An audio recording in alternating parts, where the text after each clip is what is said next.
Marcílio, esse é um dos assuntos mais difíceis de explicar para as pessoas, porque existem as simplificações que todos fazem. Então, quando eu falo da tentativa de golpe, eu não estou falando do dia 8 de janeiro.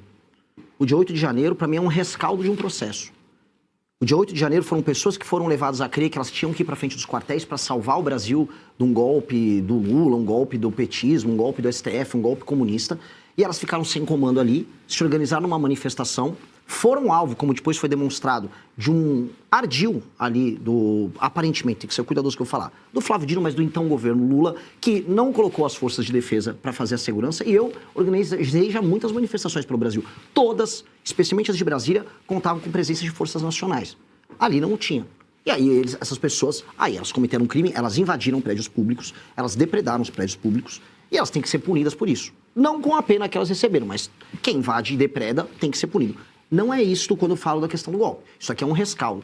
Quando eu falo do governo anterior, o governo anterior levou um acirramento, motivou através de aliados pessoas a irem para frente de quartéis, e eu creio que pessoas envolvidas nesse tipo de trabalho insidioso têm que ter algum tipo de punição também.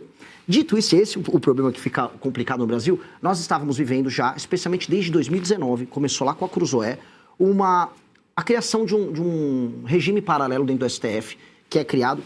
Eu gosto muito de falar do direito penal do inimigo, que é uma tese que eu quero aplicar para o crime organizado, e que não encontra eco hoje com os ministros do STF. Mas, curiosamente, o direito penal do inimigo, que cria institucionalmente um inimigo do Estado, que seria um grupo de pessoas, ou uma quadrilha, uma organização que busca cometer crimes em série, eles fizeram isso com os bolsonaristas, vamos colocar ali.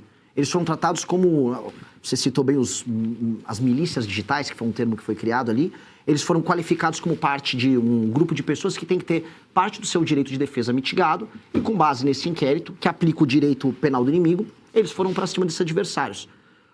Essas figuras, algumas delas estavam incorrendo em crime? Sim. Foi oferecido direito de defesa próprio? Não. Então a gente entrou, e está vivendo desde 2019, num limbo.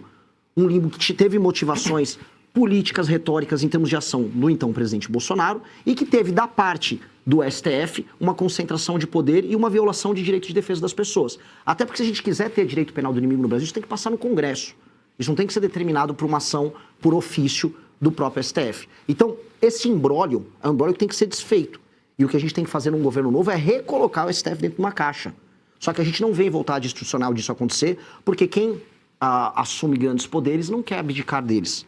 Houve uma disputa agora, e essa é uma discussão que estava tendo no STF, sobre a nova composição do STF com as nomeações que estavam sendo feitas pelo Lula, inclusive. Inclusive, uma novidade dessas é que o próprio Messias não seria da ala do senhor Alexandre de Moraes.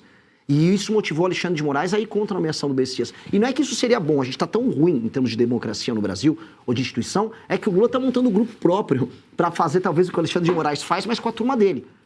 E aí o Alexandre de Moraes se organizou, se articulou e foi por um caminho contrário. Então, quando a gente olha no processo histórico como um todo, não dá para falar que nós estamos institucionalmente num país sério. A gente está num país doente. E vai ser dever do próximo presidente da República resolver isso.